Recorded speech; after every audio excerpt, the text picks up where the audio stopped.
Now, let's be honest, we Aussies love a good whinge, don't we? About the cost of living, the traffic jams, housing, politics, you name it. But when you take a step back, we live in one of the most enviable countries on earth. Safe cities, strong economy, stunning natural beauty, and a lifestyle that's the envy of the world. But is it really all sunshine and barbies, or are there cracks forming beneath the surface? Hi, I'm Michael Yardney, and welcome to this week's episode of Demographics Decoded, where we unveil the trends shaping our future. And as always, I'm joined by leading demographer Simon Kirstenmacher.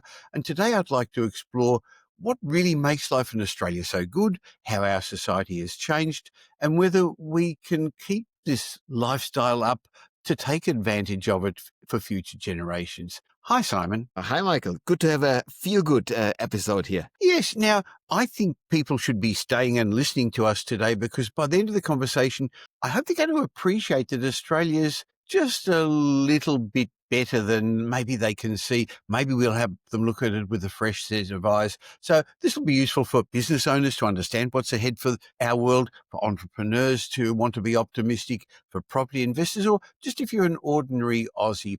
So, Simon, you've looked at Australia through a demographic lens for decades. Do you still think that we're the lucky country? Totally, 100%. So it's not a perfect country by any means. There are plenty of things that we want to fix in this nation, but that is also the sign of a good functioning country to begin with, is that we look at ourselves critically and want to improve. But overall, we have safety, we have prosperity. There are opportunities here for investments, for individual careers. Globally, if you compare Australia to the rest of the world, we are hard to beat. There aren't many places that offer more opportunities than this small country of ours. I agree with that, but still many Aussies seem to love to complain. They actually look for things to complain about. But I remember reading in one of your articles in the New Daily that you said, despite the divides in our society, you can't think of anywhere else you'd rather live.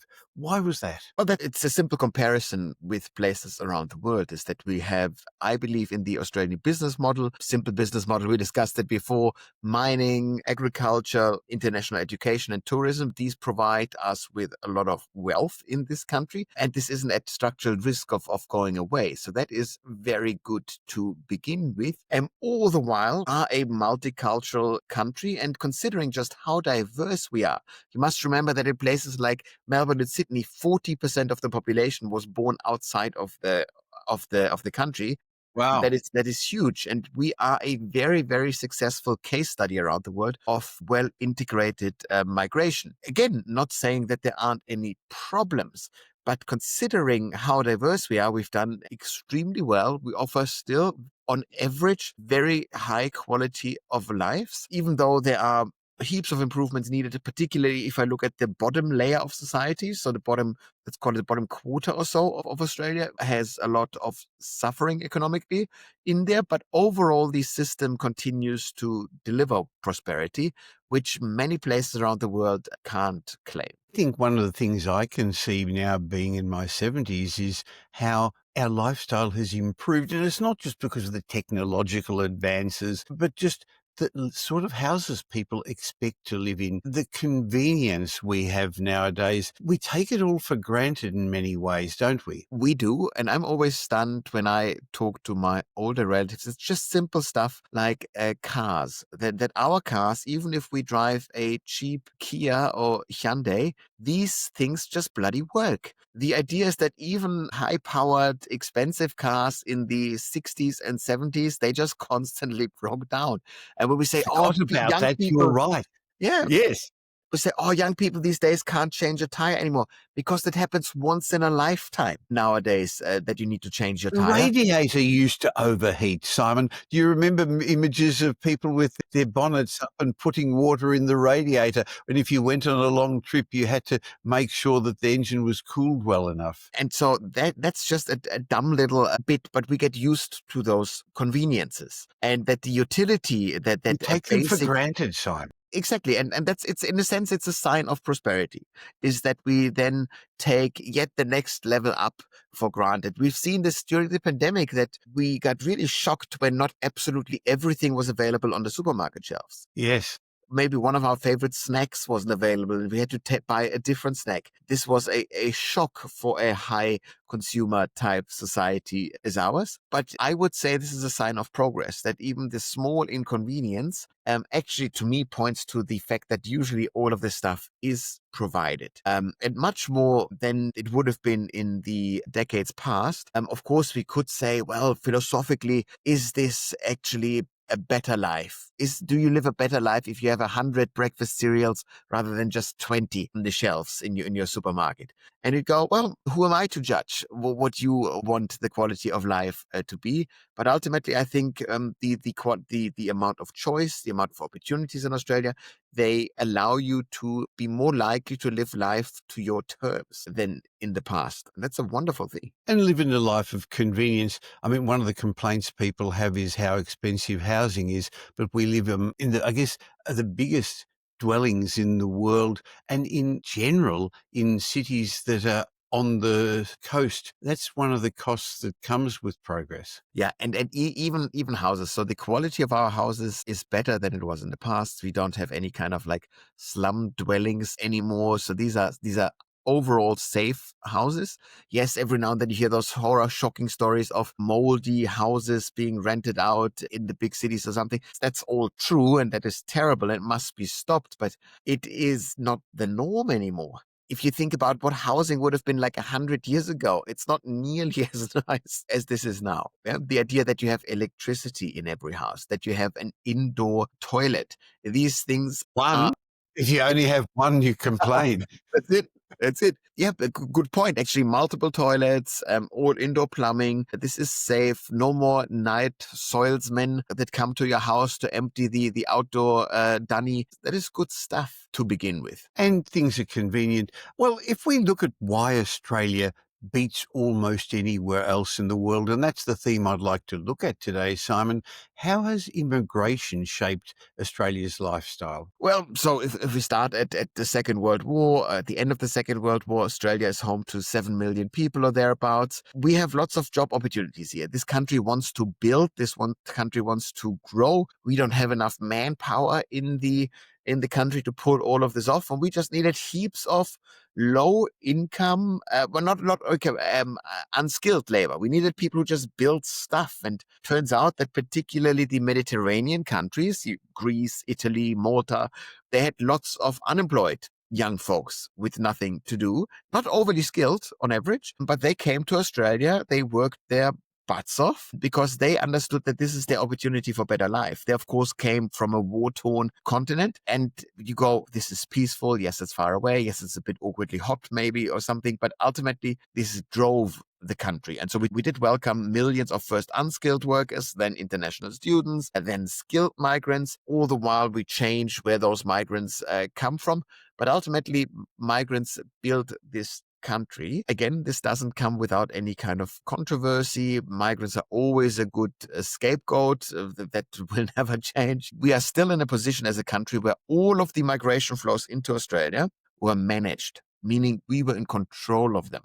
This is not the case across Europe. No, I guess it's because we're a big island, aren't we? So people can't easily cross our borders like they do in Europe in particular, but also to a degree in America. But migrants have changed our country, and I know people complain about them, but they've given us diversity. I know that over the years, the sort of foods we eat have changed because migrants brought in pizzas. I remember when the first pizza parlors opened up in Melbourne when I was a teenager, and boy, it was a treat to go and have a pizza, something we hadn't heard about. It's an absolute revelation. If you think about the Australian diet before the Mediterranean migration wave, it was such a bland meat and potato based diet. The occasional cuppa in there, to a bit of a black tea as a treat or something. But we added just so much diversity through food. And that's always how in Australia, by the way, we first appreciate a new migrant wave by embracing their foodstuffs. And we then showcase our own sophistication and worldliness by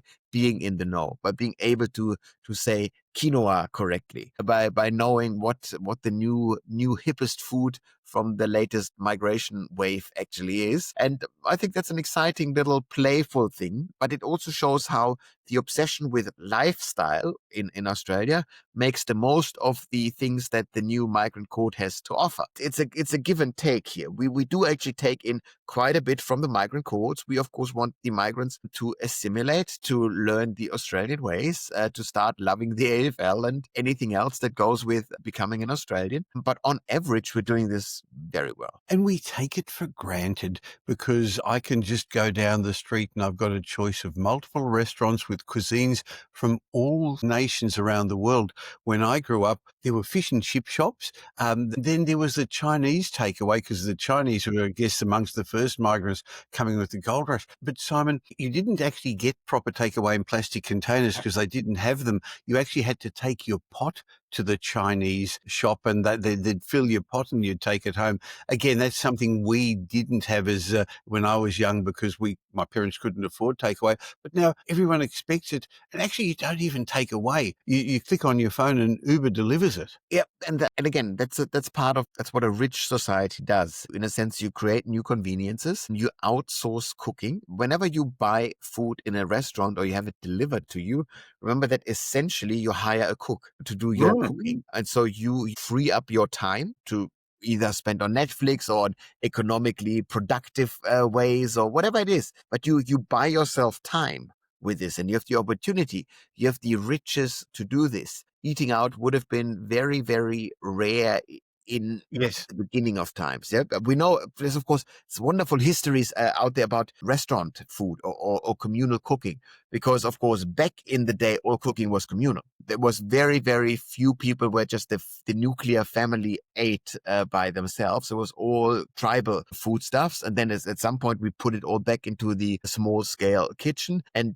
we now outsource it to wherever we want. It's quite a shift in terms of where we get our food from, but ultimately this is choice, this is convenience. Is this the healthiest option if we constantly eat out? Because are we ordering the healthiest of options? I don't, and I know, but again, it's what a rich country does. We of course, this is a wonderful thing about Australian economic data across the world. Whenever there's a small economic downturn, people immediately stop spending on these small conveniences of life. They eat out less, they drink less. In Australia, we don't. In Australia, we stick it out. It's one of the last things that we stop spending on is we are obsessing with lifestyle. Again, most migrants come to Australia for economic opportunities, but also because they appreciate that you get a good life here. And so we all become part of this high quality of life, lifestyle, have it easy going lifestyle. And we're doing it well in this country. Now, earlier on, you mentioned the pillars of Australia's economy, our mining industry, agriculture, services, tourism. If we look back to see how Australia has grown, progressed, modernised, what role have our industries played in building this Australian dream? Yeah, that was, of course, the lucky element of being Australia, that when we grew on the sheep's back, there was just plenty of land available to farm sheep, to create wool for export, which you could then, sell for a really good buck. Then we started digging stuff out of the ground and were shipping this abroad, making good money in the process. Again, this is hard labor of ultimately what is now a small share of society that works in mining and agriculture, but this creates heaps of wealth for the country. So we really were granted so many natural resources to benefit from.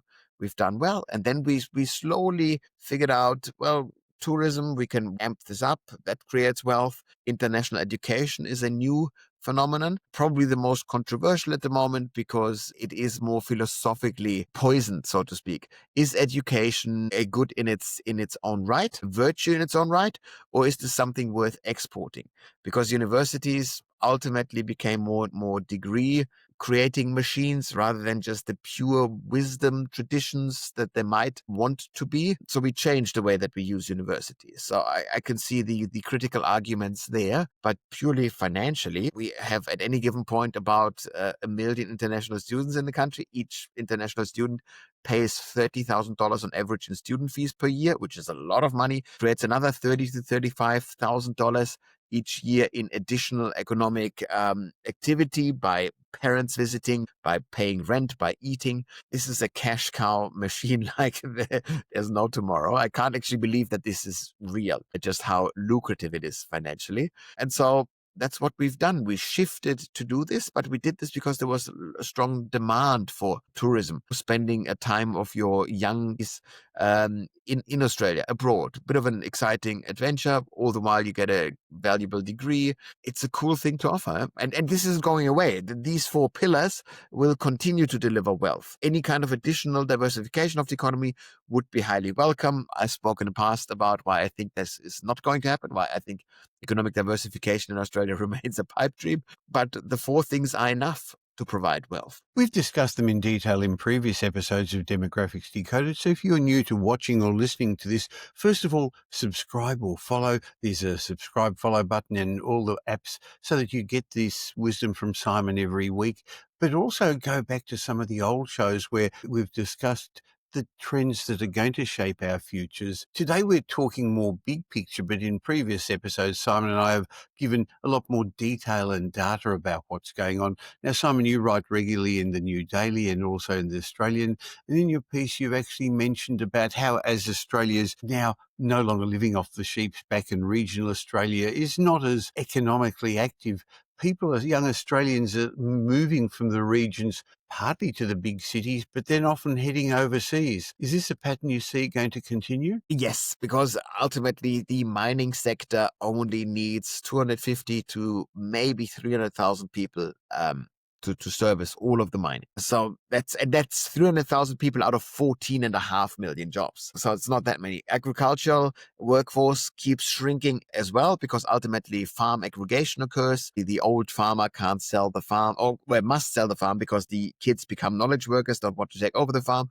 That leads to larger farms managed by fewer people per acre. And so the agricultural workforce keeps shrinking while yields and economic output in farming are still nice and high. So that means we need fewer people to service the regional wealth creation machines. That means the people go to the cities instead and find jobs there, which is why we continue to transform the country into a knowledge economy. More Australians will have knowledge type jobs in 10 years' time than they do now.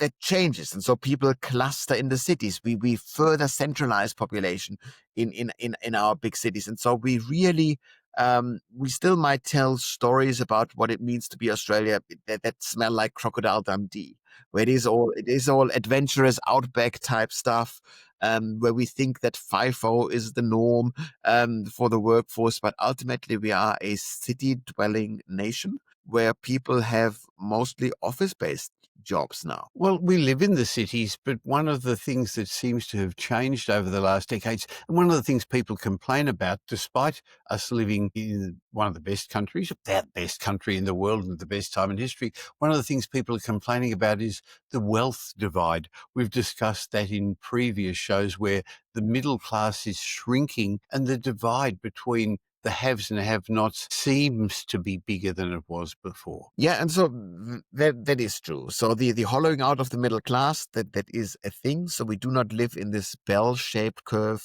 economy anymore, where a couple of rich people, a couple of poor people exist, but mostly we are this egalitarian middle-class wonderland. This middle-class wonderland was historically a bit of a blip occurred. The middle class was developed just after the end of the Second World War and lasted for quite a few decades until maybe it started to shrink at scale in the 80s. And then we now hollowed out again. But of course, historically speaking, if you look at Australia 250 years ago, this was, of course, not a country with a big middle class. The middle class was a new, deliberate development. Yes. We spread the wealth across more people. Back in the day, it was always more of a feudal society where, say, there were a couple of rich people that own the capital, and then they have relatively poor workers working for them. That's what an agricultural country looks like. You have the landowners and you have a couple of poor souls who are digging the holes, who are toiling the land. We did create a much better social setup if I look at the 60s and 70s, that was good. And I, of course, if I were the Australian government, if I was a politician, I would very much try to push politics or policies that increase, that amp up the middle class again. I think this makes for a very good and healthy society. This makes for a society that is safe, where the rich do not need to live in fear of the poor. Because we see this, for example, Brazil, South Africa. These are countries where they have a really nice, rich upper class that live in all the comforts and they can consume whatever the hell they want. But they invest into razor wire to protect their villas. They have armed guards and Yes. so forth. They buy bulletproof vehicles. They can't sit in a cafe and leave their phone on the table when they go to the loo or something like this. This is the real sign of a successful, rich, and safe society that I would always take living in this wonderful, safe bubble. I would take this over a bit more personal riches. Agree with that. Now, there's lots more I want to ask you, but you mentioned a moment ago about if you were to be able to advise government. I know as part of your job in the demographics group, you do advise organizations, government organizations, businesses. So maybe you could just explain to people what you do in your daily life and how you can help our listeners. Yep, part of this is to advise not just government, literally any business, anyone, any local government, any organization about what their world looks like through the demographic lens. Just understanding the demographic lens, the big picture trends, especially understanding the predictable forecasts that we can do with demographics, that allows you an edge. It gives you an edge. It allows you to understand your strategic decisions a bit better, and then hopefully to prepare to be a bit less surprised by the future, which ultimately should make you a more profitable business, which should make you a government that operates with a bit more foresight, that lifts the horizon from just the next quarter to the next decades. If people want to find out more about you, how you can speak at a conference or consult to their business, I'm going to leave you the link in the show notes to Fiona of the Demographics Group, who they can get in contact with to have you speak. With us at Metropole, we put to use a lot of the demographic information you give to help guide our clients, because we give strategic property and wealth advice. We're much more than just another buyer's agent. We help our clients safely grow, protect, and pass on their wealth through strategic property and wealth advice. And understanding demographics and how we're going to live and where we're going to live is one of the major factors that we put into all our research. So if you're interested in taking advantage of this new stage, this beginning of the super cycle that I believe is happening in property, I'll leave a link in the show notes. Go to metropole.com.au, and why not have an obligation-free chat with one of our team. Now, Simon, back to the theme of why Australia beats almost everywhere else to live. Despite the challenges we've got, you pointed out that over time there have been significant social changes that have transformed our society, how we live. Things like the pill in the 60s, no-fault divorce. You see these shifts still shaping us today? Yeah, of course. These big generational shifts, they always come along or regularly come along, and then it's quite interesting to see how these things play out. The pill, of course, was a nice example because it then made sure that Gen X, the generation that was meant to be born right when the pill was introduced, actually was heaps smaller than previous generations, because all of a sudden we then made use of the pill, and this was part of the sexual revolution, still very much so, and so you could have sex without making babies. That ultimately drove down birth rates, and that then created a small generation. And all of a sudden you have a small generation in the mix, and so they are not as economically powerful than the previous generation. And of course the previous generation were the baby boomers, at this big baby boomer cohort then made another big generation, the millennials. So all of a sudden you have one generation, the Gen Xers, sandwiched between those two big generations. It's just a nice demographic shift. But we always, of course, are on the lookout for what is the current big thing that is changing the world. And so you'd always point to technology as a thing to look at. It's like, well, so what happens now if you give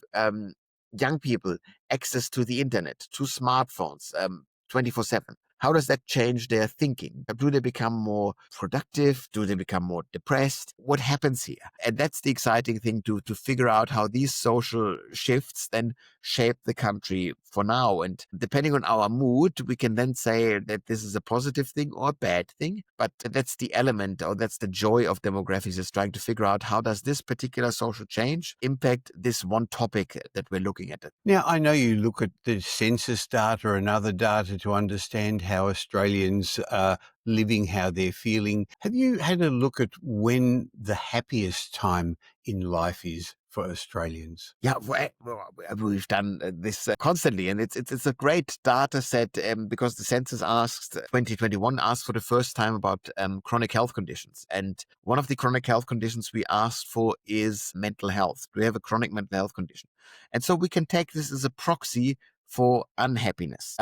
So we say then the lack of a mental health condition is a bit more of a happy phase of the life cycle. And you Yes. see quite interesting cycles emerge in the human experience. And for example, we know that being in your 20s is very difficult, high instances of poor mental health. Then it gets better. You say things like, my partner drives me crazy, but actually, once you partner up, your mental health improves. You say things like, my kids drive me crazy, but you have kids, your mental health improves. And then your mental health gets heaps better once your kids move out of the house again. Then in retirement, your mental health gets super wonderful. This is the happiest phase of the life cycle, is just after retirement, the decade plus after your retirement, because your body still works, you're still healthy enough, but you don't have the obligations of work anymore. You hopefully have enough money saved to actually enjoy your life and live life according to your own desires and preferences. That's cool to see this. And then, of course, it's fun to figure out, well, if we take this life cycle happiness thing for granted, we now push a big cohort into the unhappiest phase of the life cycle, or we push this, which is what is happening now. We take this big millennial cohort, we take them out of the unhappiest phase of the life cycle into the happier phases of the life cycle. So what should this mean? Should this mean we sell fewer antidepressants in Australia? I don't know exactly what it means, but that's the kind of thinking and speculation that is just so much fun to be involved in. That's what I love about demographics and how it does explain what's ahead for our future. And again, for those who are listening to us, watching us for the first time, if you're wanting to understand what's ahead for you, not just in this show, please subscribe, or also do us a favor and send somebody else this episode so they understand that despite the hassles, despite the challenges and the problems, we are very lucky living in Australia. But Simon, you also in your article clearly said that we can do better, especially for those at the margins. Where are we falling short in Australia? The easy answer is housing affordability. Yep. That should be more affordable, because the people who can't afford a house, they suffer for it. It's a small minority, whatever, however you want to phrase it. But so this minority is suffering. And you'd say, Isn't it's the minority always small, Simon? yeah, that's absolutely right. I was just thinking this is mathematical nonsense. But so yes, so this minority is suffering, and that's Yes. a problem. And so say we could do better by making housing more affordable by keeping this down. And this cohort that can't afford housing, which of course is very much linked to the next problem, which is inequality. So you have the widening equality. This is the hollowing out of society, where you have the shrinking middle class, and of course we have this. That's just our geography. We have the problem: how do we provide opportunities and wealth and prosperity for people in rural or regional Yep. settlements? Because these areas offer few opportunities than cities. Theoretically, they should be more affordable places to live. But so there is this metro versus regional divide that is difficult. And I would say we do not, as a country, have a deliberate strategy in place, which is why I tend to keep calling for a national demographic strategy. Of course, the demographer would call for such a thing. Yes. But we could be a bit more descriptive in our population planning, and then have these long-term plans, and then have them linked to infrastructure plans. And you could then build, I truly believe, a better country. Now, there's no doubt that we have problems and challenges, as you say, but I think some people don't recognize how well we compare to other parts of the world. So it's easy to complain if you don't recognize that. How do Australians stack up globally in terms of lifestyle and well-being? Yeah, so all those rankings that have us listed in any kind of lifestyle, quality of life, longevity, prosperity, wealth, safety, education, measure things like cultural vibrancy, food choices, all these, there are all types of rankings out there. And in these rankings, we always do incredibly well. Most livable cities, all this kind of stuff. We have Yes. stuff to offer. We're a good place to move to. Just a simple test that I can do every time that I visit my birthplace, my birth country of Germany, is that whenever I tell friends of my parents or just random people I chat with, when I tell them that I live in Australia, there is one reaction and one reaction only that I get, and that is, "You lucky bastard." Yes. It is a place that people around the world think is worth living in, and ultimately we would think this too. And I think part of the fear in Australia about, oh, migration, this, economic, this or that, I'm afraid of a war, whatever it is, this is Australians fearing that they lose that good thing. So it's loss aversion. You don't want to lose this thing. And so if there's the smallest change on the horizon that in your mind might change this wonderful thing that you're living in, you become very, very strong in fighting against that thing, because we fear that any change takes away rather than adds good things to our life. And I think that's not the case. I think we as a country, we always must change. Cities must change. That's a given. Change is the one constant thing that I can be absolutely certain about, um, in general terms. And so let's keep Apart changing. from death and taxes, I guess. But moving forward as a demographer, you're looking to the future. What do you see the biggest challenges to us maintaining this great lifestyle that we hope that we're appreciating? Yeah, so there's parts of course, we constantly need to challenge population growth because we are a high growth nation, and that needs to be managed so that people do not get too disenfranchised and dissatisfied with this. That's absolutely true. Housing remains a major challenge. Do we add enough supply? Do we make the supply affordable enough so that we don't become this, so that we don't constrain our population too much by just worrying about this? All of this, of course, needs to be done in a somewhat environmentally friendly fashion. So we get those basics right. I also would add we need to make electricity much cheaper. Before I forget that, that should be about half the price of what it is now. So we get those things right, then I think Australia is absolutely unbeatable in terms of where do I want to park myself, because we continue to have all those strategic advantages over other countries. If there's a trade war and whatever between the US and China, our business model still continues to work. We are very, very isolated geographically, but we're also insulated, if you will, from all those negative global developments that might occur. Well, Simon, yes, Australia has got challenges, as you said, housing costs, inequality, divisions. But when we zoom out, we are still one of the safest, healthiest, most prosperous nations in the world.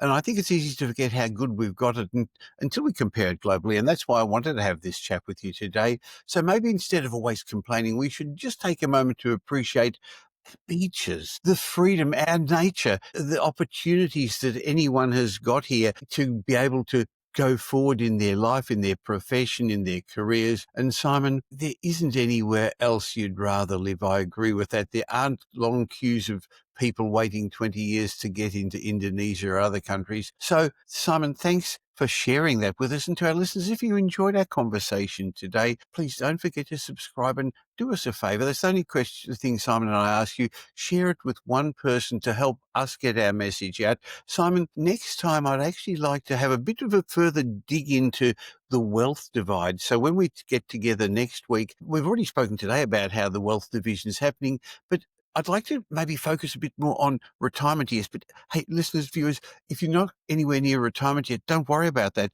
Next week's show will be for you because we want you to get into your golden years in a way that you're going to be able to enjoy them most. Especially if you're not retired yet. This will be important.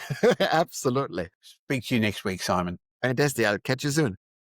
This Demographics Decoded podcast has been brought to you by Metropole Property Strategists. We provide a complete range of services to help our clients safely create intergenerational wealth through strategic property and wealth advice. If you're looking to buy an investment property or your next home, why not have a discovery chat with one of our wealth strategists? Just go to metropole.com.au and explore your options. You'll find we're much more than just another buyer's agent. We provide a complete range of services, including property advisory, wealth advisory, home buying, buyer's agency, property management, renovations, and development management services. The team at Metropole will help you with frameworks that I've fine-tuned over 5 decades and we've been helping clients with for well over 25 years. We're big enough to tip the scales in your favour, but still small enough to care. In between these Demographics Decoded shows, you can follow me on social media, and I suggest you also follow Simon Kirstenmacher. You'll find him regularly posting on all social media platforms. And thanks for spending the last little while with Simon and me. I hope you got some benefit from the show. And if you did, and you know somebody who may also benefit, please tell them about Demographics Decoded. There's a share button on every podcast app. I hope you're going to be doing them a favour, and you're definitely going to be doing us a favour, helping us in our quest to make as many people as possible aware of the demographic changes that are going to be shaping their future. And of course, if you don't currently subscribe, we'd love you to. And of course, any of the information that we've been sharing with you is general information because we don't know your specific circumstances.